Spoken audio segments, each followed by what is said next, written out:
Menanggapi tingginya laporan kekerasan terhadap anak dan remaja, Perkumpulan Kesehatan Jiwa Anak dan Remaja Indonesia atau Perkeswari mengadakan pertemuan ilmiah tahunan atau PIT nasional. PIT mengambil tema mitigasi dan strategi penanganan kekerasan pada anak dan remaja di era digital.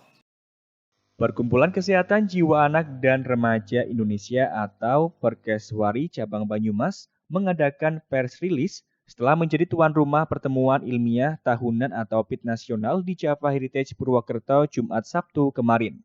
PIT mengambil tema mitigasi dan strategi penanganan kekerasan pada anak dan remaja di era digital.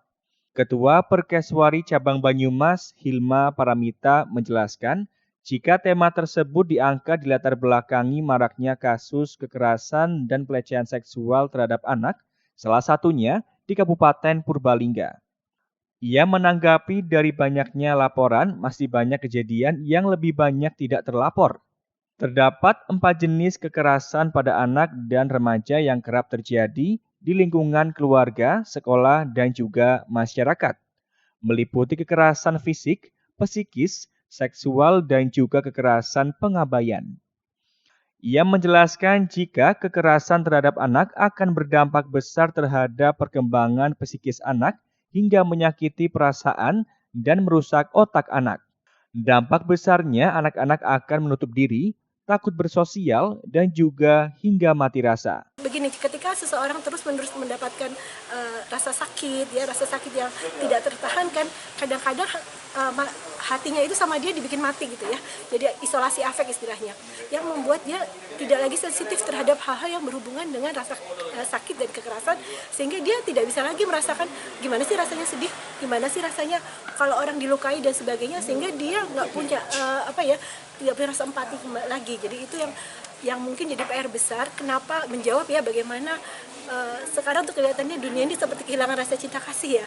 Mungkin karena tadi ada kekerasan yang terjadi begitu lama. Tapi jangan salah ya, kekerasan itu tidak hanya sesuatu yang sifatnya melukai seperti fisik, mental, marah dan sebagainya. Ternyata yang sekarang juga populer itu tadi ada yang namanya kekerasan dalam bentuk pengabaian dari orang tua yang tidak punya cukup waktu untuk memperhatikan, untuk membuat respon atau validasi terhadap perasaannya. Jadi seorang anak itu ketika dia cerita misalnya, kita abai. Ketika dia bersedih gitu, kita abai, langsung bilang jangan sedih, udah gitu aja. Jadi nggak menumbuhkan perkembangan mental dia. Kenapa dia sedih, bahwa kesedihan itu adalah hal yang wajar, bagaimana caranya untuk menyelesaikan kesedihannya, bagaimana dia akhirnya bisa menghibur dirinya, bisa menerima, oh ternyata orang tua saya menerima saya. Jadi ada beberapa anak yang merasakan tidak diterima perasaannya adalah tidak diterima dirinya. Dampak kekerasan nantinya akan sangat meluas dalam kehidupan anak hingga mereka tumbuh remaja dan dewasa. Hal itu juga akan berpengaruh terhadap sosial mereka di masyarakat, negara, dan bangsa. Dari sinilah, dukungan orang tua sangat penting agar anak-anak tidak menjadi korban kekerasan. Dari kasus yang terlapor, para korban membutuhkan pendampingan dan dukungan sosial. Hal itu bisa berupa terapi dokter anak, psikolog, maupun dokter spesialis jiwa anak. Bantuan profesional lain seperti bantuan hukum juga perlu disediakan. Serta kolaborasi masyarakat sangat penting dalam membangun sosial para korban. Dari Banyumas, Aji Wibowo, Satelit TV, mewartakan.